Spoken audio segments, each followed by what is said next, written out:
ఈ యొక్క ఛానల్ని వీక్షిస్తున్న మీ అందరికీ కూడా దేవుని నామమున మరొకసారి వందనాలు తెలియజేస్తున్నాను, కృతజ్ఞతలు తెలియజేస్తా ఉన్నాను. ఈ యొక్క ఛానల్ని సబ్స్క్రైబ్ చేసినందుకు, లైక్ చేస్తున్నందుకు, కామెంట్ చేస్తున్నందుకు దేవుని నామమున వందనములు తెలియజేస్తా ఉన్నాను.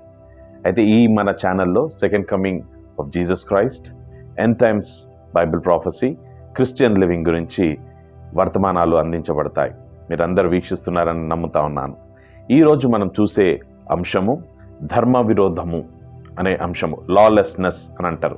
లాలెస్నెస్ అనేది రెండో రాకడకు ఒక గొప్ప సూచనగా బైబిల్ తెలియజేస్తూ ఉంది. ఈ లాలెస్నెస్ అనంటే ఏంటిది అంటే విలువలు పడిపోవడం, ధర్మ విరోధమైన పనులు ఎక్కువగా పెట్టరేగడం అనేది మనం చూస్తాం. దీన్ని ఇజ్రాయెల్ దేశంలో చూసినట్లయితే ప్రవక్తలు రాశారు. యెషయా ప్రవక్త రాస్తా ఉన్నాడు 5వ అధ్యాయం 20వ వచనంలో, కీడు మేలనియు మేలు కీడనియు చెప్పుకొని చీకటి వెలుగనియు వెలుగు చీకటనియు ఎంచుకొని వారికి శ్రమ, చేదు తీపి అనియు తీపి చేదనియు ఎంచుకొని వారికి శ్రమ. ఆ దినాలలో ఉన్న వాళ్ళు చాలామంది అటువంటి జీవితం, మేలు కీడు అనియు తీపి చేదు చేదు తీపి అన్న రకంగా, అంటే కంప్లీట్ లాలెస్నెస్ లేకపోతే ధర్మ విరోధమైన పనులు చేస్తున్న వారికి హెచ్చరిస్తూ యెషయా ప్రవక్త రాస్తున్న వారు ఏమని రాస్తారంటే మీ అందరికి కూడా శ్రమ కలుగుతుందని. అదేవిధంగా ఎజెకియల్లో ఇంకొక వచనం చూస్తే 22వ అధ్యాయం 26వ వచనంలో చూస్తే, దాని యాజకులు అనంటే ఇశ్రాయేలు యూదా ప్రాంతంలో ఉన్న యాజకుల గురించి ఆయన సంబోధిస్తూ, దాని యాజకులు నా ధర్మశాస్త్రమును నిరాకరించుదురు, నాకు ప్రతిష్ఠితములుగా వస్తువులను అపవిత్రపరచుదురు, ప్రతిష్టమైన దానికిని సాధారణమైన దానికిని భేదమించరు, పవిత్రమేదో అపవిత్రమేదో తెలుసుకొనుటకు జనులకు నేర్పరు, నేను విధించిన విశ్రాంతి దినములను ఆచరింపరు, వారి మధ్య నేను దూషింపబడుచున్నాను. ఆ రోజున యాజకులు ధర్మశాస్త్రాన్ని పాటించకపోవడం, దాని తర్వాత మంచికి చెడుకు భేదమేందో తెలియకుండా ఆ యొక్క మందను వాళ్ళు నడిపియడం, అంటే పవిత్రమేదో అపవిత్రమేదో తెలుసుకొనుటకు జనులకు నేర్పరు.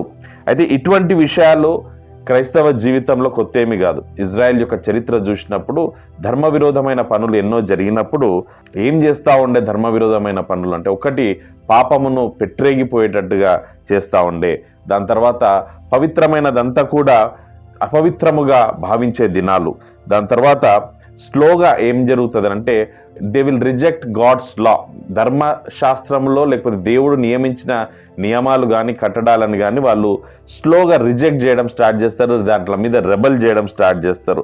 దీంతో జరిగింది ఏంది ఇజ్రాయెల్లో అనంటే, సత్యం అనేది కంప్లీట్గా కొలాప్స్ అయిపోయింది. కొలాప్స్ అనంటే నిర్వీర్యము చెందిపోయింది. దాని తర్వాత నీతి నిజాయితీ అనే విషయాలు అన్నీ కూడా రివర్స్ అయిపోయినాయి.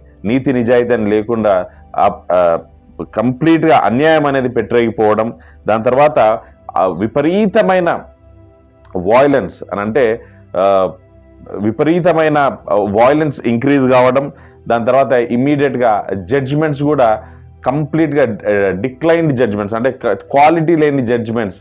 ఒకవేళ న్యాయ తీర్పు తీరిస్తే కూడా కరెక్ట్గా పేదవానికి న్యాయం జరిగే రోజులు కావవి. అటువంటి టైంలో ఈ వాక్యం రాసిండ్రు. అయితే ఇటువంటి జనరేషన్ మనకంటే ముందు ఒకటి ఉంది, కంప్లీట్గా మోరల్స్ని అంటే విలువలను కోల్పోయిన జనరేషన్ ఇజ్రాయెల్లో మనం చూసినాం. అప్పుడు జరిగింది ఏంటంటే ఇజ్రాయెల్ దేశం మొత్తం కూడా కొలాప్స్ అయిపోయింది.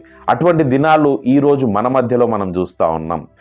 అనేక దేశాలలో, మన దేశము, మన రాష్ట్రము, మన ప్రజలని కాకుండా ప్రతి దేశంలో చూస్తే వాయిలెన్స్ అనేది ఎక్కువైపోతూ ఉంది, కక్ష సాధింపు అనేది పెట్టరేగిపోతూ ఉంది, పాపం అనేది ఎక్కువైపోతూ ఉంది, సత్యాన్ని మొత్తం కూడా కొలాప్స్ అయిపోతుంది, నిర్వీర్యం చెందిపోతూ ఉన్నది.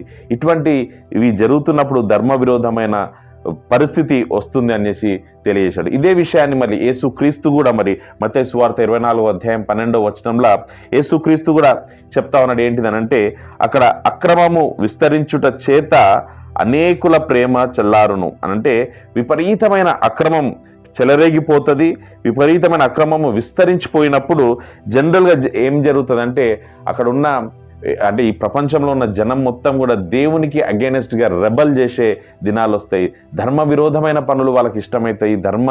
ధర్మ శాస్త్రాన్ని బట్టి లేకపోతే ధర్మము కలిగిన పనులు అంటే మంచి పనులకు వాళ్ళు మొగ్గు చూపరు, ధర్మ విరోధమైన పనులకే ఎక్కువగా మొగ్గు చూపిస్తూ ఉంటారు. అయితే ఈ పరిస్థితి ప్రతి దేశంలో మనం చూస్తూ ఉన్నాం.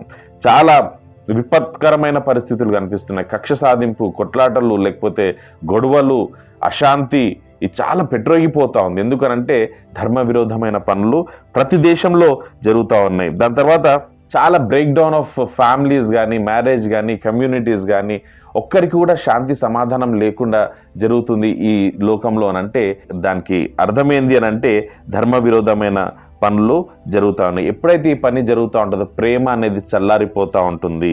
అది సంఘానికి ఒక గొప్ప థ్రెట్గా భావించవచ్చు. ప్రేమ అనేది చాలా చల్లారిపోతూ ఉంది. ఇది సంఘంలో కూడా ఇది ఎంటర్ అయిపోయింది. ధర్మ విరోధమైన పనులు జరుగుతూ ఉన్నాయి.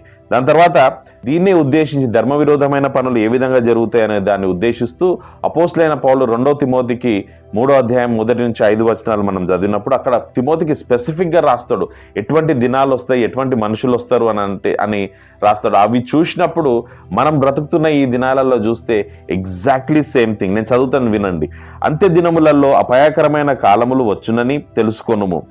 ఎలాగనగా మనుష్యులు స్వార్థప్రియులు, ధనాపేక్షులు, బింకములాడువారు, అహంకారులు, దూషకులు, తల్లిదండ్రులకు అవిధేయులు, కృతజ్ఞత లేనివారు, అపవిత్రులు, అనురాగరహితులు, అతిద్వేషులు, అపవాదకులు, అజితేంద్రియులు, క్రూరులు, సజ్జన ద్వేషులు, ద్రోహులు, మూర్ఖులు, గర్వాంధులు, దేవుని కంటే సుఖానుభావమును ఎక్కువగా ప్రేమించువారు, పైకి భక్తి గల వారి వలె ఉండినయు దాని శక్తిని ఆశ్రయించి వారునై ఉందురు. ఇట్టి వారికి విముఖుడవై యుండుము అని అంటే లాస్ట్ డేస్లలో ఎవరెవరు వస్తారు అని అంటే లవర్స్ ఆఫ్ సెల్ఫ్, సొంత ఐ లవ్ మై సెల్ఫ్ అనే వాళ్ళు ఎక్కువగా వస్తారు. లవర్స్ ఆఫ్ మనీ, డబ్బును ప్రేమించే వాళ్ళు ఎక్కువగా ఉంటారు.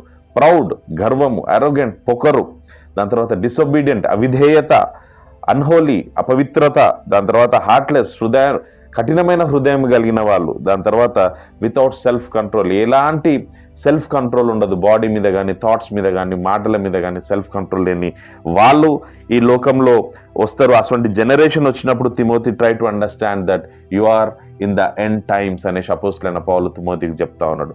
ఈరోజు ప్రియమైన సంఘమా, ఈరోజు మనం అటువంటి దినాలు చూస్తలేమా? మన కుటుంబాలలో చూస్తూ ఉన్నాం, మన సంఘాలలో చూస్తూ ఉన్నాం, మన కమ్యూనిటీస్లో, మన రాష్ట్రాలలో, మన దేశాలలో, ప్రపంచవ్యాప్తంగా ఇటువంటి సూచన కనిపిస్తూ ఉంది. లాలెస్నెస్, ధర్మ విరోధమైన పనులు భయంకరంగా జరుగుతూ ఉన్నాయి. ఎప్పుడైతే ఈ ధర్మ విరోధమైన పనులు జరుగుతూ ఉన్నాయో దేవుని వాక్యం చాలా క్లియర్గా చెప్తుంది, ఇది గొప్ప సూచన, దేవుని రాకడకి ఇది ఒక గొప్ప సూచన అని. ఒకవేళ నీవు ఇటువంటి ధర్మ విరోధమైన పనులు నీకు కనిపించినప్పుడు ప్రార్థన చేసుకో, దేవాన్ని రాకడ అతి సమీపంలో ఉంది, నేను రెడీగా తయారైతా ఉన్నాను ప్రభు, నిన్ను చేరుకోవడానికి నీ ఎత్తబడే సంఘంలో నేను ఉన్నట్లుగా మీరు నన్ను తీసుకోండి అని చెప్పేసి ప్రార్థన చేయండి. అదేవిధంగా ఎత్తబడే టైం వచ్చే వరకు మనం ఇతరులను రెడీ చేయటట్లుగా మనం ఉండండి. Are you ready? If you are ready, make others ready. Thank you so much. ఈ యొక్క ఛానల్ని సబ్స్క్రైబ్ చేసిన వారికి వందనాలు. ఇంకా ఇతరులకు షేర్ చేయవలసిందిగా కోరుతా ఉన్నాను. లైక్ చేయండి, కామెంట్ చేయండి. Biblical counselling and career counselling అనే ఒక కొత్త ప్రోగ్రామ్ని తీసుకొని వస్తూ ఉన్నాము.